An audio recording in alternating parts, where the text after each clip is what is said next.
우리가 하나님을 섬기고 사는 이 시대는 성령 시대입니다. 구약 4,000년 동안 모세 인도를 받으며 유대인족이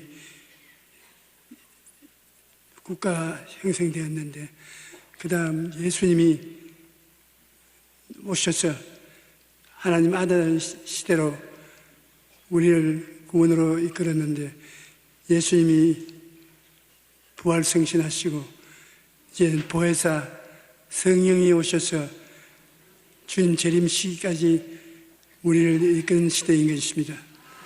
성령께서 오셔서 요란스러운 발자취를 내는 곳마다 부흥이 다가왔어요. 예수님이 십자가에 못 박혀 죽으시고 제자들이 다 흩어지시고 풍지박산이 되었다고 생각했는데, 오순절 날에 성령이 갑자기 마가요한 다락방에 모인 사람 위에 임하여서 사람들이 다 성령의 충만함을 받고 방언을 말하고 성령의 역사를 따라서 말하게 되자 요란스러움이 예루살렘 성전에 꽉 들어찼습니다. 갑자기 예수 그리스도께서 성령을 보내셔서 성령이 방언을 하게 하시고 귀신을 쫓아내시고 병 고치고 절름발이가 일어나고 안전뱅이가 일어나고, 그런 요란한 가운데 교회는 무섭게 성장해서 하루에 5,000명, 3,000명 이렇게 자라게 되는 것입니다. 그래서 성령이 오늘날 성령의 시대에 지도하시는 하나님으로서, 구약시대는 아버지가 앞서서 일하고 예수와 성령께서 그 배후에서 일하시는데, 이제는 예수님이 일하실 때는 하나님 아버지와 성령이 배후에서 일하시는데, 지금은 성령이 정면에서 일하고 아버지와 아들 예수님이 배후에 일하시는 것입니다. 근데 요란스러운 그 모임 가운데 부흥의 역사가 일어나는 것입니다. 안디옥 교회도 이방인의 교회였지만 바울과 바나바도 그 안디옥 교회에서 출생한 하나님의 종인데, 요란스럽고 굉장할 때 교회가 자라기 시작하는 것입니다. 우리 여의도 순복음교회는 참으로 하나님께서 돌봐주셔서 아름다운 교회로 성장했는데, 모일 때마다 요란스러워 기도와 찬미와 성령의 은사를 쫓아서 시끄러워야 자란다고요. 고요한 호수와 같은 모임은 자라지 않습니다. 요란스러움은 성령이 주장하고 있다는 것을 보여주는 것입니다. 성령의 시대에 성령이 주장하는데, 성령은 우리가 생각이 성령에 점령당하기를 원하시는 것입니다. 우리의 생각이 성령이 점령해서 성령이 사용하는 생각이 되기를 원하시는 것입니다. 우리의 생각은 염려 근심으로 꽉 차 있습니다. 염려 근심이 있으면 하나님의 성령이 일을 할 수 없습니다. 그러면 하나님의 성령이 보혜사 되셔서 사람들의 마음의 염려와 근심을 제하고 기쁨으로 충만하게 채워주시는 것입니다.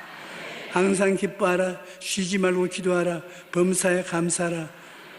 그와 같이 마음의 기쁨으로 채워주는 것이 성령 보혜사의 역사인 것입니다. 우리 정신이 밝고 맑고 환하여 기쁨이 충만할 때 하나님이 사용할 수 있는 것입니다. 또한 마음이 불안과 공포에서 해방되어 평안한 안심의 충만한 마음이 되어야 성령께서 사용하시는 것입니다. 그러면 성령께서 우리 마음속에 불안과 공포를 제하고 평안을 채우시고 안심을 충만히 주시는 것입니다. 그 다음 또 우리 마음이 절망에 빠질 때가 많습니다.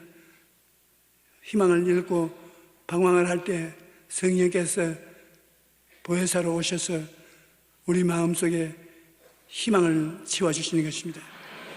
보혜사라는 것은 하나님께서 우리를 돕기 위해서 우리 편에 항상 돌보는 분을 보내신 것이 보혜사인 것입니다. 보혜사는 성령은 우리 마음속에 들어오셔서 염려 근심 대신에 기쁨으로 채워주시고 불안 공포 대신에 평안과 안심으로 채워주시고 절망 대신에 소망으로 채워주셔서 그래서 하나님과 함께 일할 수 있게 만들어주시는 것입니다. 우리가 항상 기도할 때 하나님이 내 마음속에 기쁨으로 채워주십시오. 불안과 공포를 제하시고 평안으로 채워주십시오. 하나님 내 마음속에 희망을 부어주십시오. 그렇게 해서 긍정적이고 적극적인 마음의 상태가 될 때 하나님이 우리를 적극적으로 사용하실 수가 있는 것입니다. 성령이 마음에 이와 같은 상태로 만들어주시고 난 다음에는 우리의 마음 문을 열고 꿈을 갖게 만들어주시는 것이었습니다. 꿈이 없는 백성은 망한다고 한 것 같이 꿈을 가져야 하나님께서 역사하는 것입니다. 꿈은 뭐냐 하면은 바구니입니다. 그릇입니다. 바구니나 그릇은 물건을 담기 위해서 우리가 가지고 다니는 것인데 물건 그 자체는 아닙니다. 그런데 우리가 바구니 없이 하나님 앞에 나가서 기도해서 응답 못 받습니다. 아브라함이 갈대아 우르를 떠나 하나안에 와서 아들을 달라고 자식을 달라고 10년이 넘도록 기도해도 응답받지 못하는 것입니다. 내주에는 하나님을 원망하고 기도를 응답 안 해주니까 이방인을 양자로 데려다가 후사를 세우겠다고 그렇게 말을 하니까 하나님께서 그건 안 될 소리라고 아브라함을 불러서 밤에 하늘을 보고 별들을 해야 되라고 했습니다. 무엇을 봤냐? 별들을 봤습니다. 얼마나 말할 수 없습니다. 너희 자손이 이와 같이 많으리라. 그때까지 아브라함은 그 자손이 별들처럼 말하는 것이라고 생각 못했습니다. 그냥 막연하게 하늘을 쳐다봤는데 이제는 별들같이 자식들이 많을 것이라는 구체적인 꿈을 가지게 되었는 것입니다. 그 꿈을 가지니까 하나님께서 비로소 아브라함의 자손을 주는 기도를 응답해 주신 것입니다. 여러분께서도 무엇을 하든지 구체적으로 그릇을 가지고 가야 되는 것입니다. 밥을 동양에 먹는 그 어린도 그릇이 있어야 동양을 해 먹습니다. 빈손 들고 동양을 하지 못합니다. 우리가 하나님께 기도할 때 크고 작은 것을 마음속에 그릇을 가지고 나가서 부르짖어야 되는 것입니다. 제가 보라인도에서 목회할 때 존 시돈 목사님이라는 선교사님이 있었는데 그 아들이 나이가 차서 고등학교 다니는 아들이 있었는데 아주 멋있는 자전거를 타고 있었어요. 그 자전거가 불광동 거리를 타고 나가면 모든 지나가던 사람들이 다 서서 보았습니다. 그때는 우리가 얼마나 가난했던지 자전거 그런 것을 탈 꿈도 못 꾸었습니다. 진짜 꿈을 못 꾸었어요. 그러나 저도 아침 기도하고 난 다음에 하나님 저런 자전거 한 잔 주시면 좋겠습니다. 그러고도 속으로 웃었습니다. 될도 않은 소리 한다고. 박종선 목사가 그때 청년회에 있었는데 박종선 목사가 그 자전거를 보고서 침을 흘렸습니다. 그래서 내가 야 꿈도 꿀지 마라. 그 나에게 안 돌아오는 게 너에게 어떻게 가겠냐. 그런데 마음속에 하나님이 저분들 고향에 돌아가는데 가지 말고 우리에게 선물로 주고 가도록 기도를 해야 되겠다고. 그다음부터 구체적으로 마음속에 그 자전거를 너에게 주는 꿈을 마음속에 꾸면서 기도를 했는데, 아닌 게 아니라 안식년으로 미국에 들어가는데 나에게 자전거 필요하냐 그래요.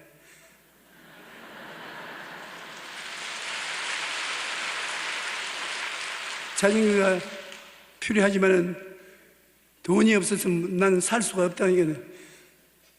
돈 받으려고 하는 것이 아닌데 내가 가져가라고. 얼마나 기분이 좋던지 꿈이 이루어졌습니다. 박종선 목사가 뛰어나와서 내 것을 왜 자기가 타고 갔냐고. 그 자전거 내 건데 내가 어떻게 네 거냐. 내가 기도 늘 해봤다고. 너보다 내가 기도를 먼저 했기 때문에 내가 찾아야 됐다. 그래서 가끔 내 자전거를 빌려서 타고 하더니만 어느 날은 자전거가 없어져 버렸습니다. 오늘 지금까지도 내 생각은 박종선 목사님이 그것을 먹었다고 생각하는데 자기는 안 먹었다. 그러니까 어떻게 했는지 모르겠지만 그 자전거 한 대를 두고 우리가 꿈을 꾸고 있기 때문에 우리에게 들어온 것을 생각해 볼 수 있는 것입니다. 그러므로 꿈을 꾸지 아니하면 아무것도 얻을 그릇이 없습니다. 그릇이 없이는 아무것도 안 됩니다. 우리 내 입을 넓게 열라 내가 채우라 하시는 그릇을, 아니야 큰 그릇을 가지고서 나가야 성령께서 그 그릇 속에 우리의 역사를 나타내는 것입니다. 그럼 꿈을 꾸었으면 그 꿈에 그릇에 합당한 믿음이 있어야 되는 것입니다. 그릇만 가지고 되지 말고 우리가 꿈을 꾸면 꿈이 이루어지는 믿음이 있어야 되기 때문에 꿈을 꾸면 맹렬하게 꿈을 가지고 기도를 해야 되는 것입니다. 그러면 그 꿈이 이루어지는 것입니다. 오늘날 목회자들이 교회에 나가서 하나님의 나라를 세우기 위해서 맹렬하게 새벽 기도도 하고 철야 기도도 하고 그럴 때 그 꿈이 마음속에 믿음을 품게 되는 것입니다. 꿈이 없는 것이 있는 것처럼 믿음이 생겨나는 것입니다. 믿음이 마음을 확 점령해서 그 다음 기쁘고 평안하고 희망찬 마음이 되면은 하나님이 응답하신 것입니다. 하나님이 꿈을 가지고서 기도하는데 꿈이 그릇이 차야 되는 것입니다. 꿈이 꽉 차게 되면 마음에 기쁨이 꽉 차게 되는 것입니다. 희망이 꽉 차게 되고 평안이 차게 되는 것입니다.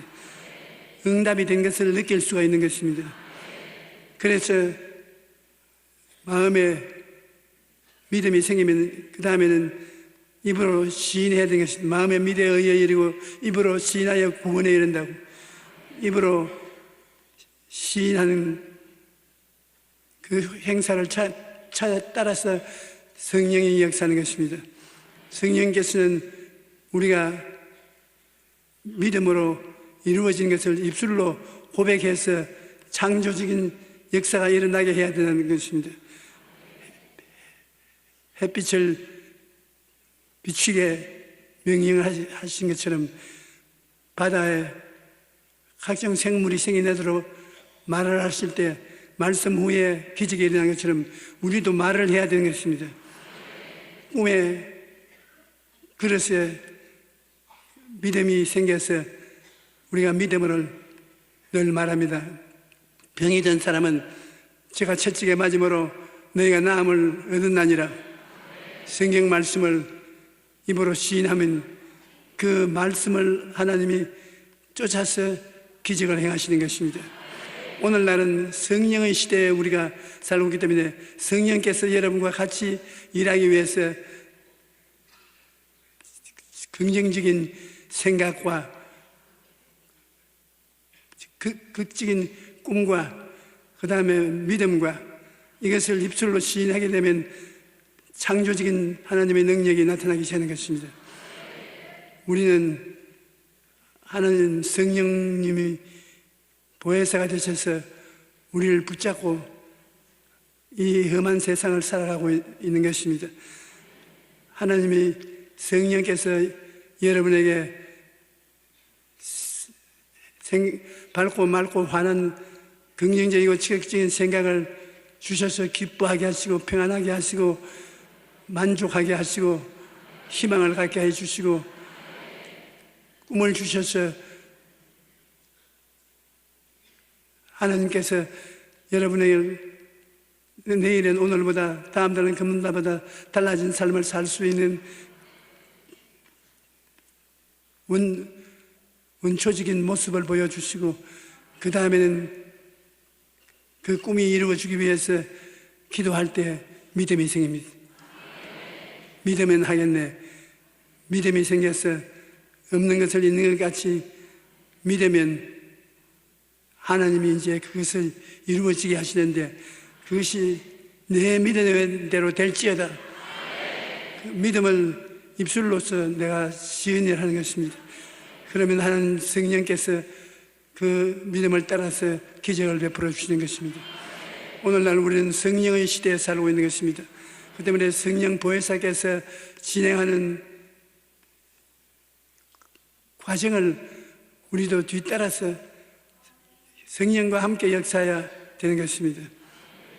여러분이 마음에 예수 그리스도를 믿어 의에 이르고 입으로 시인하면 구원에 이른다는 것은 하나님의 성령께서 입으로 시인할 때 구원의 생명을 주시기 때문인 것입니다. 여러분께서 몸이 아픈 사람은 제가 채찍에 맞음으로 너희가 나음을 얻었나니라. 예수님이 채찍에 맞아서 병을 다 짊어지고 가셔서 그 결과로 대가를 받는 것이 치료인데 내가 치료함을 받았다고 말하는 것을 입술로 고백을 하면 내 입술의 말대로 될지어다. 하나님께서 그 대가를 주시는 것입니다. 내가 옷자락에 손만 대어도 나을 것이다. 혈루병하는 여인은 예수님 옷자락에 손만 대어도 낫는다고 생각하고 말했습니다. 그 말한 대로 그 병에서 고침을 받고 말한 것입니다.